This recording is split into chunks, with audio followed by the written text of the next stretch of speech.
হাজার মাইল দূরের এক আফ্রিকান নারীর জীবন বদলে গিয়েছিল প্রয়াত বেগম খালেদা জিয়ার জন্য। সেই খালেদা জিয়াকে লন্ডনের হাসপাতালের বিছানায় চিনেছিলেন ওই নারী। সেখানে তিনি নার্স হিসেবে কর্মরত ছিলেন। আর সেই গল্প শোনালেন বিএনপি চেয়ারম্যান তারেক রহমানের মেয়ে ব্যারিস্টার জাইমা রহমান।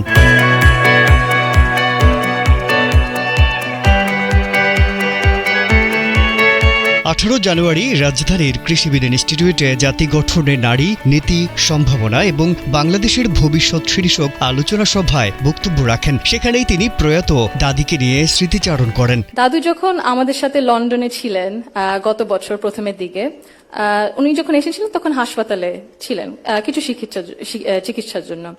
ওখানে বিভিন্ন দেশ থেকে নার্স ছিল, ডাক্তার ছিলেন এবং একটি নার্স ছিলেন নাইজেরিয়া ওয়েস্ট আফ্রিকাতে। আম্মা আব্বা একদিন দাদুকে সকাল সকাল দেখতে গেছিল।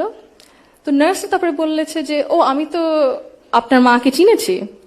আম্মু আব্বু বললো কিভাবে? আপনার মাই প্রথম ইলেক্টেড প্রাইম মিনিস্টার বাংলাদেশের না? আম্মু আব্বু তো অবাক, হ্যাঁ আপনি কিভাবে জানেন? তো নার্স তারপরে বললো যে আপনাদের যে উনি যে এত কিছু করেছেন এই মেয়েদের শিক্ষার জন্য, specially primary education, food for education, cash for education, এগুলো আমাদের সরকার ওই 35-30 বছর আগে দেখে ইমপ্লিমেন্ট করেছিল।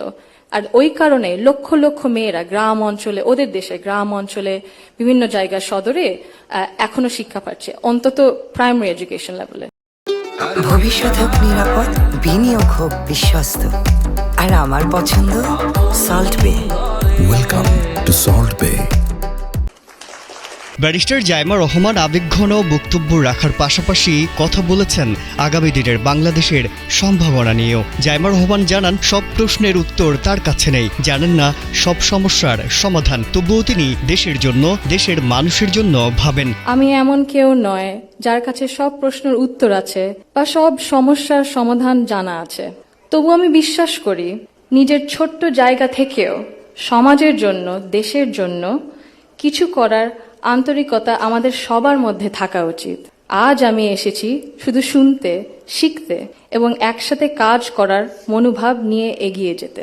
Today's dialogue is about women shaping the nation.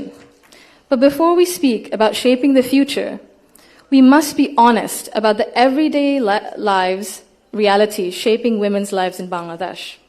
My earliest understanding of women's roles in society came from my family, as it does for most of us. Long before we encounter policies or laws or institutions, our homes become our first classrooms. They teach us what is possible, what is acceptable, and what is expected. In my home, certain things were never questioned. It was never questioned whether a woman could pursue an exemplary medical career while raising a family. It was never questioned whether a woman could build a nationwide social welfare organization on her own merit. It was never questioned whether a woman was fit to lead, to command authority in a room full of men.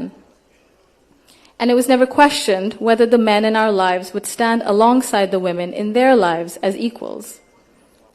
My mother continued to excel professionally as a cardiologist in government hospitals, often in patriarchal settings, because she had encouragement and support at home. Zaima Rahman বলেন, আজ আমরা এখানে যারা উপস্থিত সবাই একরকম নন। আমাদের আদর্শ, অভিজ্ঞতা, দৃষ্টিভঙ্গিও আলাদা। তারপরও আমরা একসঙ্গে বসেছি, আলোচনা করছি, কারণ আমরা সবাই দেশের জন্য, দেশের মানুষের জন্য ভাবছি। আর এই ভিন্নতা নিয়েই একসঙ্গে কথা বলছি, একের পর এক শুনছি। এটাই গণতন্ত্রের আসল সৌন্দর্য। তিনি বলেন, ভিন্ন এক অনুভূতি ও আবেগ নিয়ে এখানে দাঁড়িয়েছি। বাংলাদেশের এই পলিসি লেভেলে আমার প্রথম বক্তব্য এটি। আমি এমন কেউ নই যার কাছে সব প্রশ্নের উত্তর আছে বা সব সমস্যার সমাধান জানা আছে। আজ আমি এসেছি শুধু শুনতে, শিখতে এবং একসঙ্গে কাজ করার মনোভাব নিয়ে এগিয়ে যেতে। বাংলাদেশের উন্নয়নে নারীদের অংশগ্রহণ নিয়ে জাইমা রহমান বলেন, জনসংখ্যার অর্ধেক অংশকে একপাশে রেখে বাংলাদেশ বেশি দূর এগিয়ে যেতে পারবে না। মাজহারুল আলম, কালের কণ্ঠ।